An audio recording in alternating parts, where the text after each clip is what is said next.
राजकीय असेल, वैचारिक असेल, आर्थिक असेल, क्रांतीची सुरुवात ही छोटेखानीच असते. कारण चांगले विचार लोकांना लवकर पटत नसतात.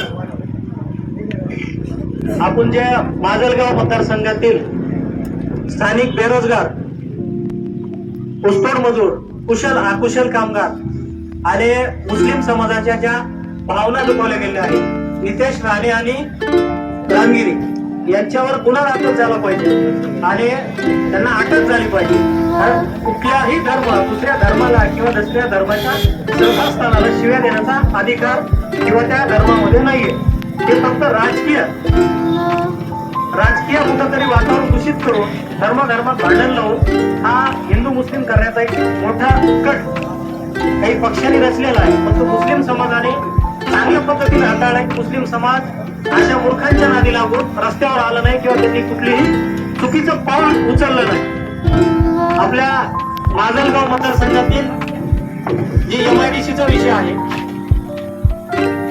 बेरोजगारांचा विषय आहे, इथं आपले जे संघटनेच्या वतीनं मागणी आहे, प्रत्येक तालुक्यामध्ये नवीन म्हणजे जी जमीन पडीक आहे अशी जमीन सरकारनं आवंटित केली पाहिजे आणि आवंटित करून त्याच्यावर मोठे उद्योग आणले पाहिजे. आणि मग इथल्या स्थानिक उद्योजक असतील, बेरोजगार असतील, यांना तिथं रोजगार दिला पाहिजे. आपल्या मतदारसंघामध्ये कुठल्याही आरोग्याची व्यवस्था नाही, शिक्षण नाही, रस्ते नाहीत, कुठल्याही शेतीमालाला योग्य भाव नाही. त्याच्यासाठी इथला कुठलाही विरोधक किंवा सत्ताधारी पक्ष भांडत नाही.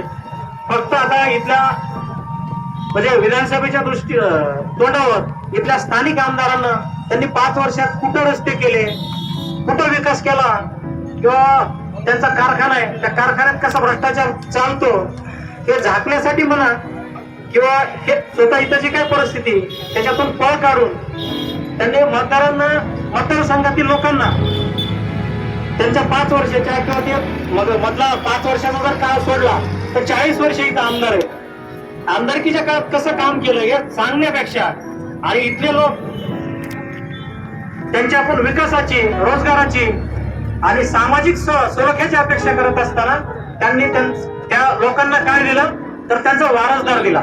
वारसदार देण्यामागे इथं काय लोकशाही आहे का राज्यशाही आहे? ही जर लोकशाही नसेल, राज्यशाही वाटत असेल प्रकाश सोळंकेला, तर मी सांगतो की इथली जनता चांगल्याला धडा शिकवलेला आहे. त्याच्यामुळे येत्या काळात जे घराणेशाही आहे आणि या घराणेशाहीला उधळून लावण्यासाठी येथील मतदारसंघातील जनता आता सक्षम आहे. कुठल्याही प्रस्थापित पुढाऱ्यांना जे काही 2-4 पुढारी इथं येत आहे, आता तुम्हाला मला विचारायचंय, कोण शिक्षण संस्थेतील 2-2 महिन्याचे पगारच्या शिक्षकांचे येतो आणि राजकारण करतो, कुणी कारखान्यामध्ये तुमच्याच ऊसाचे पैसे खातो, त्याच्या जीवावर इलेक्शन लढवतो आणि इथल्या लोकांना म्हणजे हेडत काढण्याचे जे विषय चालले. आता एक मागे मी काहीतरी एक जणांची क्लिप ऐकली, तो म्हणतो मी डायरेक्ट येडा ह्याचा काय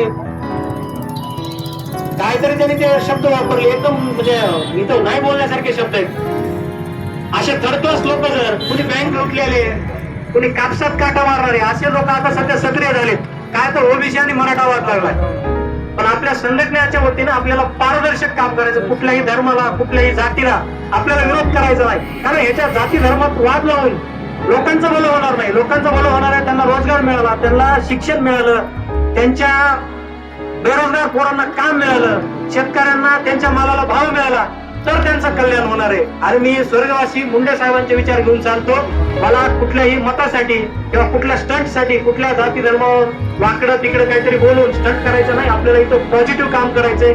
येत्या काळात आपल्याला चांगलं काम करायचंय. इथं व्यसनाधीन जे तरुण होत चाललेत, या तरुणांना सुद्धा वेगळ्या अंगाने शिक्षणाच्या प्रवाहात असेल, नोकऱ्यांच्या प्रवाहात असेल, त्यांना आपल्याला घेऊन जायचंय.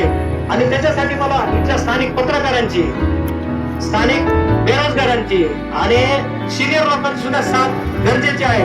असे कोण वैचारिक लोक असतील तर मी त्यांच्याबरोबर काम करायला तयार आहे. आपल्याला इथे चांगला लोकप्रतिनिधी निवडून द्यायचा आहे. तो कुठल्याही जाती धर्मातला असू द्या, फक्त त्याचे विचार चांगले पाहिजेत आणि तो निष्कलंक पाहिजे.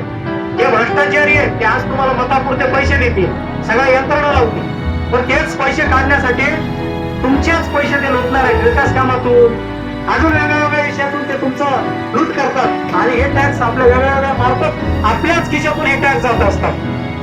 लोक बरेच, आता मी ज्यावेळेस मागे 1 वर्षापूर्वी बीडला मोर्चा काढला MIDCच्या विषयासाठी, तर लोक म्हणले इथं पाणी नाहीये, MIDC कशी होईल, मोठे उद्योग कसे येतील. इथं जालन्यात खूप मोठे मोठे उद्योग चालू, इथं लातूरला ट्रेननी पाणी आणलं होतं, ट्रेनने पाणी आणलं होतं, तिथं खूप मोठे मोठे उद्योग आहेत.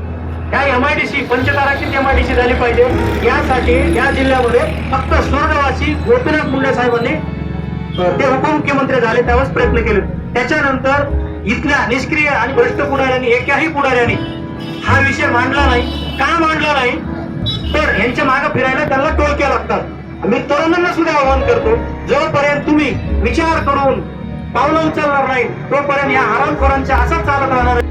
ओबीसी आणि मराठा हे वाद जाणून बुजून देवेंद्र फडणवीस आणि एकनाथ शिंदेनी आणि शरद पवारनी यांच्या कुठेतरी पोळं भाजण्यासाठी हे केलेलं आहे. मराठा बांधवांना आणि ओबीसी बांधवांना सुद्धा मी एक आवाहन करतो, त्याच्यामुळे आपल्याला काही भेटणार नाहीये. काय आता ओबीसी मध्ये 15 जाती टाकल्या, ओबीसी नेते गप्प आहेत. मी एक पोस्ट टाकली होती, तर त्याच्यावर कुणी सुद्धा म्हणजे बोलायला तयार नाही. फक्त जातीय दृष्टिकोनातून बघू नका, वैचारिक दृष्टिकोनातून बघा. कुठल्या समाजाचं जर चांगलं होत असेल, आता मराठा समाजात सुद्धा खूप गरीब मुलं आहेत. मी ज्या परिसरात राहतो आज मी बघतो तिथं मराठा समाजाचे पोरं ऊस तोडायला जातात, त्यावेळेस वाईट वाटतं. काय समाजीय आणि एखाद्या समाजाला जर कुठे काही भेटत असेल तर ओबीसीनं सुद्धा मोठं मन केलं पाहिजे. थोडंफार दिलं तर काही होणार नाहीये. काय त्याच्यामुळं आता नेत्यांनी सुद्धा आपल्या भूमिका बदलल्या पाहिजेत. समाजाचं कसं भलं होईल, त्यांचं फक्त आपले पोरं लॉन्च करणे, आपले मुलं लॉन्च करणे.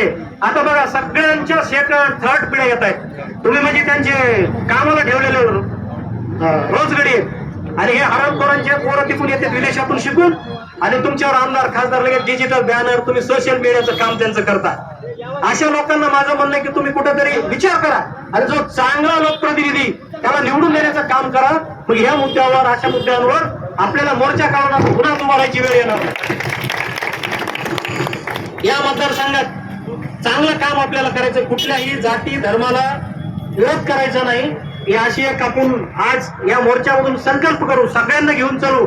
आणि या मतदारसंघामध्ये शिक्षणाचा जो बॅकलॉग आहे, बेरोजगारीचा जो बॅकलॉग आहे, इथं कुठलंही हॉस्पिटल नाही, इथं ग्रामीण भागात रस्ते नाही, कुठलाही रस्ता नाही. आमदार साहेबाच्या आणि सर्व वरून खालपर्यंत टक्केवारीमुळे कुठलाही रस्ते व्यवस्थित होऊ शकत नाही. आणि सगळीकडे आज काही लोकांनी मला सांगितलं की जे जल जीवनची योजना आली होती, चांगली योजना होती, चांगल्याला चांगलं म्हणलं पाहिजे, पण ग्रामीण भागात यांच्या बगल वच्च्याने ती लुटून खाल्ली सगळी. अजून 2-3 वर्षांनी ती पाण्याची योजना बंद होणार आहे. त्याच्यामुळे आपलंही सजग नागरिक म्हणून कर्तव्य आहे की ते कामं सुद्धा आलेले आपण चांगले करून घेतले पाहिजे. कारण लोकशाहीमध्ये आपल्याला हा अधिकार आहे आणि त्याचा वापर आपण केला पाहिजे. एवढंच बोलतो आणि थांबतो. जय हिंद, जय महाराष्ट्र.